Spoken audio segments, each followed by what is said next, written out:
कैसे करोड़पति हो जाएगी? अभी एक साधक ने बोला कि कोई ऐसी साधना बताओ कि मैं कर अरबपति हो जाऊं। मेरे पहले गुरु ने मुझे साधना बताई थी, मैं बहुत पैसे वाला हो गया। और गुरु हर शिष्य से पैसे ले रहा है।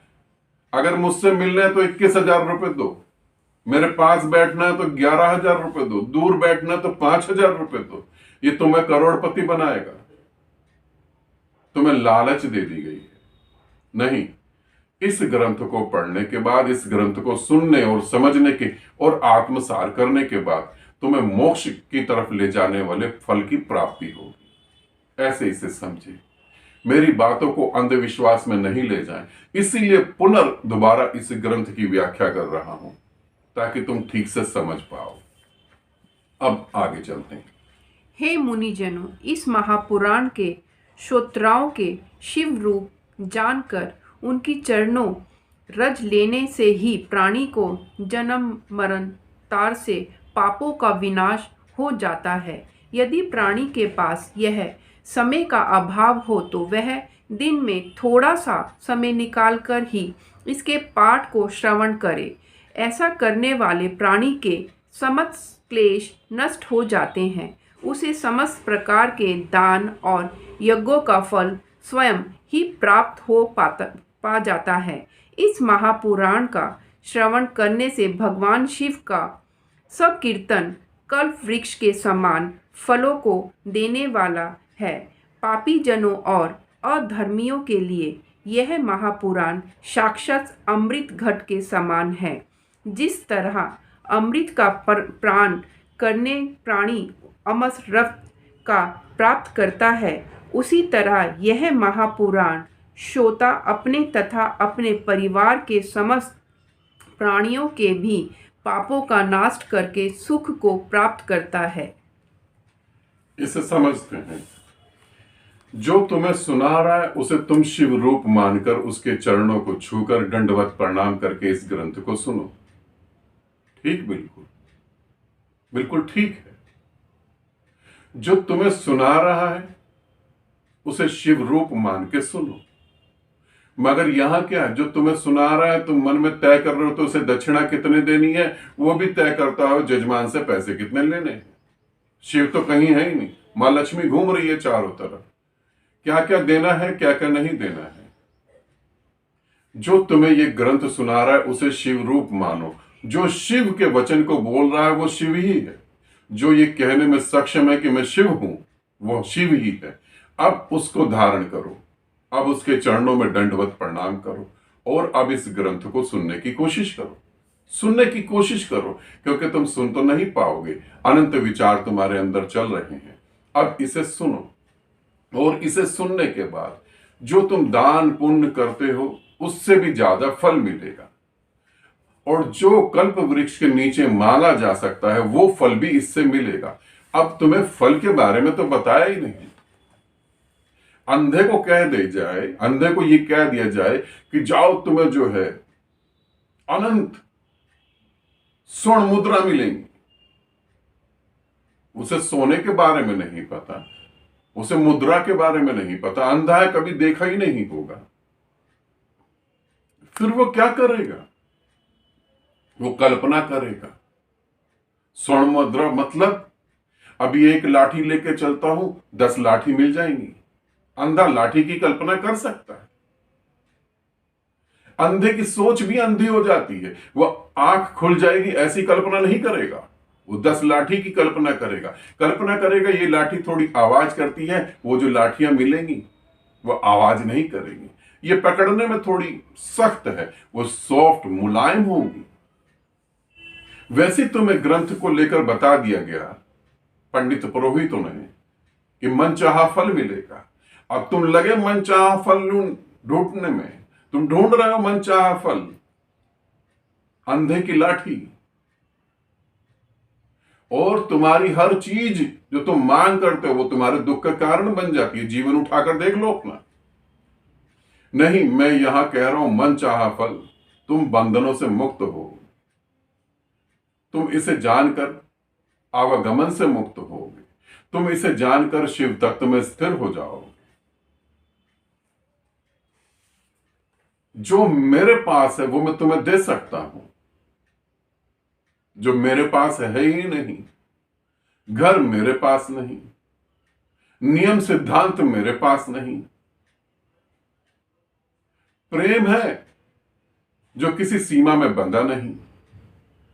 फिर मैं तुम्हें प्रेम की सीमा में कैसे बांध सकता हूं? मेरे लिए तुम प्रेम करो, आजाद हो पूरी तरह। मेरे लिए तुम कोठी बनाओ, बंगला बनाओ, मेरे ये नहीं कह रहा हूं मैं।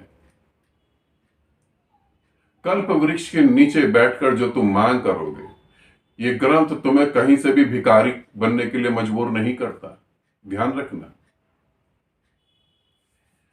अधिकतर ग्रंथ लेकर हमें भिखारीपन की तरफ धक्का दे दिया गया। भीख मांगो, जाओ नाक रगड़ो, भीख मांगो। नहीं, कोई भी ग्रंथ तुम्हें भिखारी नहीं बनाता, कोई भी ग्रंथ तुम्हें सम्राट बनाता है, भिखारी नहीं।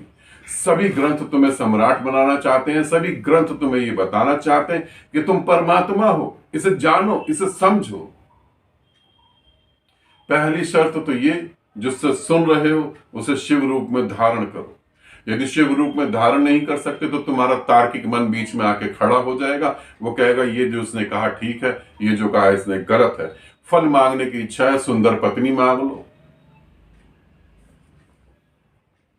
बच्चे मांग लो, गाड़ी बंगला मांग लो, बिजनेस चल जाए ये मांग लो, दूसरों का दिमाग घूम जाए, दूसरे हमारे गुलाम बन जाए ये मांग लो। शिव हूं, कोई बहुत बड़े मोल का चौकीदार नहीं कि 2 कौड़ी की चीज में तुम्हें देने लगूं। ऐसा ना समझो। मैं जो कह रहा हूं उसे ठीक ठीक सुनने की कोशिश करो। मैंने पहले ही कहा, ये ग्रंथ बिल्कुल तुम्हारे विपरीत है।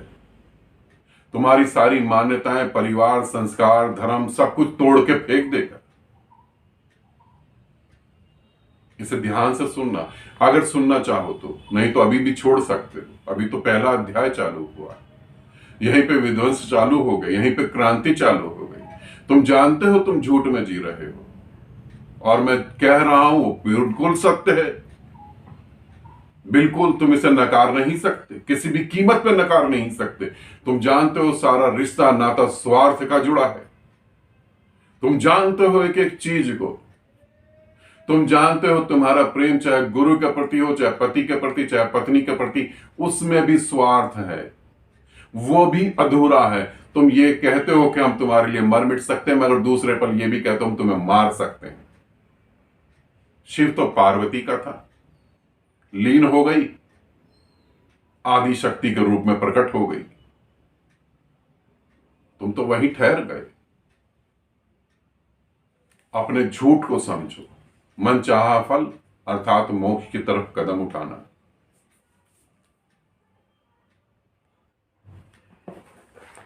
हे महापुराण में 7 साहित्य हैं। इन 7 साहित्यों में से कुल मिलाकर 24,000 श्लोक हैं। इन श्लोकों में भक्ति, ज्ञान, वैराग्य का अटूट भंडार भरा हुआ है। यह साहित्य क्रमानुसार इस प्रकार है: विधेश्वर साहित्य, रुद्र साहित्य, शतरुद्र साहित्य, कोटिरुद्र साहित्य, उमा साहित्य, कैलाश साहित्य तथा वायव्य साहित्य। इन 7 साहित्यों वाला शिव महापुराण परम दिव्य को प्राप्त है। यह प्राणी को परम गति प्रदान करने वाला है। जो इस महापुराण पढ़ लेता है वह प्राणी भव सागर में समस्त बंधनों से मुक्त हो जाता है। हे मुनिजन, वह प्राणी महा दुर्भाग्यवान है जो मानव देह धारण करने के पश्चात भी इस महापुराण को ना तो पढ़ता ही है और ना सुन पाता है। वह जीवन भर अज्ञानवश भ्रमता रहता है। शिव महापुराण मुक्ति को प्रदान करने वाला है। जिस घर में यह महापुराण रखा जाता है वह स्वयं तीर्थ हो जाता है। इसके प्रभाव से अश्वमेध और सहस्त्रों वाजपेय यज्ञों का फल प्राप्त होता है। जो प्राणी इस भक्ति को पूर्व श्रवण करता है उसे कोटि कोटि जन्म के पाप स्वयं नष्ट हो जाते हैं। गंगा जैसी परम पुनित नदियों और सातों पूरी तथा गायें आदि तीर्थों का जो फल होता है वह इस पुराण के फल के सन्मुख है। जो प्राणी शिव के चरणों में प्रति स्थिर करके इस पुराण को पढ़ता है वह निश्चित ही भाग्यशाली है। जो मृत्यु के समय इस पुराण का श्रवण करता है वह सीधा शिवलोक को प्राप्त करता है। जो इस महापुराण को सत्यकार रेशम के वस्त्रों से करता है वह सर्वथा सुख प्राप्त करता है। यह पुराण भगवान सदाशिव सर्वस्व यही महापुराण धर्म अर्थ काम और मोक्ष को देने वाला है। अध्यात्म का ज्ञान करने वाला प्राणी को इसके सदैव सेवन करना चाहिए। यह महापुराण वह विष्णु आदि देवताओं को प्राणों से भी अधिक प्रिय है। इस महापुराण को बारंबार वंदना करता हूँ। इस शिव महापुराण में मोक्ष तक पहुंच जाने का सारा ज्ञान है। 7 हिस्सों में इसे बांटा गया। मैं किसी हिस्से में नहीं बांट रहा। संपूर्ण ग्रंथ जो है आपको मोक्ष के मार्ग पर ले जाने के लिए पूर्ण है। इस ग्रंथ को जो घर में रखता है वो भी धन्य हो जाता है। अब ध्यान रखें, इस ग्रंथ को जो घर में रखता है वो धन्य हो जाता है। इसका मतलब ये ग्रंथ जिस बुक स्टोर पर, जिस किताब की दुकान पर बिकता होगा वो तो बहुत बड़ा धन्य हो जाता होगा। ये ग्रंथ जहां छपता होगा वो तो अनंत धन्य हो जाता होगा। वो तो अनंत बार मोक्ष की यात्रा करता होगा। वो तो परम मुक्ति को उपलब्ध हो चुका होगा जहां ये ग्रंथ छपता है। नहीं, मेरे कहने का यह अर्थ बिल्कुल नहीं है, इसे समझना। मेरे कहने का यह अर्थ बिल्कुल नहीं है कि इस ग्रंथ को तुम लेके घर में रख लो। 150 रुपए का ग्रंथ तुम्हें मोक्ष तक ले जाएगा, इतना सस्ता मोक्ष नहीं। ये ग्रंथ को जो आत्मसार कर लेता है, ये ग्रंथ अभिमृत है। जब तुम्हारी आत्मा से जुड़ेगा, तुम्हारे शिव तत्व से जुड़ेगा, तब ये जीवित हो जाएगा। और जब ये जीवित होगा तब तुम मुक्ति को प्राप्त होगे। कागज पे फेंका हुआ रंग है, कागज पे फेंकी स्याही है, इससे मोक्ष नहीं मिलने वाला। इन शब्दों के पीछे छुपी ऊर्जा है जो तुम्हें आगे तक ले जाएगी। वहां तक पहुंचना है। फिर बड़ा दुर्भाग्य है जो मनुष्य योनि में होने के बाद भी इसको ना तो पढ़ सकता है ना समझ सकता है। बड़ा दुर्भाग्य है जो मनुष्य होने के बाद भी मेरे शिव तत्व को नहीं जान पाता। ये सबसे बड़ा दुर्भाग्य है। तुम्हें लगता है तुम पैदा हो गए, यही जीवन है। हकीकत में तुम्हें अंदर से पता है ये जीवन नहीं है, मगर हिम्मत नहीं जुटा पा रहे तुम। इसी बात का दुर्भाग्य है। फिर तुम मरोगे, फिर तुम पैदा होगे। ये जीवन, जिस जीवन को तुम जीवन कह रहे हो, ये तो जीने योग्य भी नहीं है। इसकी तो तुम भी कल्पना नहीं कर सकते। दुख के अलावा कुछ भी नहीं है। फिर इस ग्रंथ से मनचाहा फल मिलेगा, वैसा मैंने तुम्हें बता दिया है। अब इस ग्रंथ को आत्मसार करना है। उसके लिए जो तुम्हें क्या करना हो, अपने ही शिव तत्व के चरणों में गिरना होगा, अपने को ही समझना होगा, अपने को ही जानना होगा। शव और शिव, इस अध्याय के अंतिम चरण में बता रहा हूं। शव और शिव। शव कौन है? जिसे मृत्यु मिटा सकती है। शिव कौन है? जो मृत्यु के पार है। तुम्हारे पास अभी क्या है? तुम्हारे पास शिव है। देखो, तुमने शिव को कमाया, तुम शिव के साथ खड़े हो। ये ग्रंथ तुम्हें कहीं से भी वो सारी चीजें नहीं देता जो शव को मजबूत करती हैं। पंडित पुरोहितों ने बहुत बड़ा नरक पैदा कर दिया है। बहुत सारे गुरुओं ने, साधुओं ने, संत ने नरक पैदा कर दिया। ये शिव पुराण तुम्हें कहीं से भी वो तत्व बिल्कुल नहीं देगा जो तुम्हारे शव को मजबूत कर दे। मैं तुम्हें वो चीज क्यों दूंगा जो आज दूं और तुम खुश हो जाओ और शाम तक खो जाए? मैं तुम्हें वो घर क्यों दूंगा जिसमें तुम रहने जाओ और वो मिट्टी का ढेर बन जाए? मैं तुम्हें प्रेम करने वाले वो लोग क्यों दूंगा जिन्हें तुम प्रेम भी ना कर पाओ और वो मौत के मुंह में चले जाएं? नहीं, मैं तुम्हें वो दे रहा हूं जिसका मौत कुछ बिगाड़ नहीं सकती, जहां काल खुद घुटने टेक देता है।